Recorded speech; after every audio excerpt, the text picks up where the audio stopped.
PoK Bharat का अभिन्न अंग है, ये बात पूरी दुनिया जानती है। लेकिन पाकिस्तान अपने पालतू आतंकियों का जमावड़ा लगातार पीओके में लगा रखा है। अब इस बीच पाकिस्तानी विदेश मंत्री का पीओके पर कबूलनामा सामने आ गया है, जिसके बाद जिन्ना के देश में भयंकर बवाल मच गया। दरअसल ये है पाकिस्तान के विदेश मंत्री, नाम है इशाक डार, और पाकिस्तान के इस वक्त के सबसे शक्तिशाली राजनीतिक आदमी यानी नवाज शरीफ के समधी हैं, जिन्होंने पीओके पर पाकिस्तान के जबरन कब्जा करने वाले सच को स्वीकार कर लिया। लंदन के एक सम्मेलन में बयानबाजी करते हुए इशाक डार के मुंह से सच निकल गया। उन्होंने भारत, ईरान और अफगानिस्तान को पड़ोसी मुल्क बताया और चीन को एक तरह से पड़ोसी करार दिया। इशाक डार ने कहा, पाकिस्तान चीन को अपना सबसे करीबी पड़ोसी दोस्त मानता है, लेकिन सोचने की बात तो यह है कि दोनों देशों को पीओके जोड़ता है, जो भारत का अभिन्न अंग है। पीओके पर अगर भारत का कब्जा होता तो चीन पाकिस्तान का सीमा से सटा हुआ पड़ोसी देश नहीं होता। इतना ही नहीं, लंदन में इसी सम्मेलन के दौरान इशाक डार ने भारत के साथ बिजनेस करने की चाहत दिखाई, जिसके बाद चीन और पाकिस्तान में इशाक डार के इस बयान पर बहस छिड़ गई और विदेश मंत्री की जमकर किरकिरी होने लगी।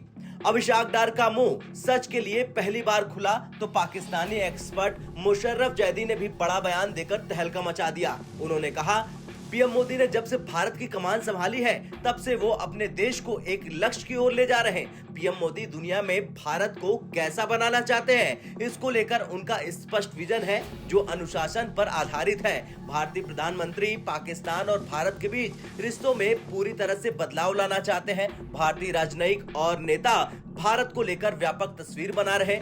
पीएम मोदी की पाकिस्तान को लेकर स्पष्ट नीति है। पाकिस्तान को वो बहुत छोटा दिखाना चाहते हैं और उस पर कोई ध्यान देना नहीं चाहते हैं। इस तरह से पीएम मोदी ऐसे नेता है जिनका भारत के रणनीतिकार वर्षों से इंतजार कर रहे थे। भारत ने दुनिया को इस तथ्य से सहमत करा दिया कि उसके आगे पाकिस्तान कहीं नहीं टिकता। भारत ने इन दिनों में शानदार विकास दर हासिल की और करोड़ों लोगों को गरीबी रेखा से बाहर निकाला। भारत ने पीएम मोदी के कार्यकाल में मिडिल पावर से ग्लोबल पावर बनने की दिशा में सही कदम उठाया, जो गलत नहीं कर सकता है। भारत क्वाड का सदस्य देश है और आक्रामक रुख अपनाए हुए है, फिर चाहे वो दुश्मन चीन ही क्यों ना हो। एक तरह से अब भारत एक बड़ी ताकत बन चुका है और पाकिस्तान के मुंह नहीं लगना चाहता। भारत की राजनीति में भी पीएम मोदी की पार्टी पूरी तरह से तैयार है और मिशन को, लक्ष्य को लेकर आगे बढ़ती है। खैर कुछ भी हो, लेकिन इशाक डार ने तो पीओके पर सच बोलकर पाकिस्तान और दुनिया में हड़कंप मचा दिया। लेकिन दूसरी तरफ पाकिस्तानी एक्सपर्ट का भी बयान तहलके से कम नहीं था, जो ये साफ बताता है कि भारत का ही है पीओके और पूरी दुनिया चाहती है कि भारतीय सेना वहां से पाकिस्तानी आतंकियों और पाकिस्तानी सेना को मार भगाए और पीओके के भाई बहनों को न्याय दिलाए। आपका क्या कहना है पाकिस्तान के विदेश मंत्री के पीओके के बयान को लेकर? कमेंट कर जरूर बताएं। ब्यूरो रिपोर्ट, भारत तक।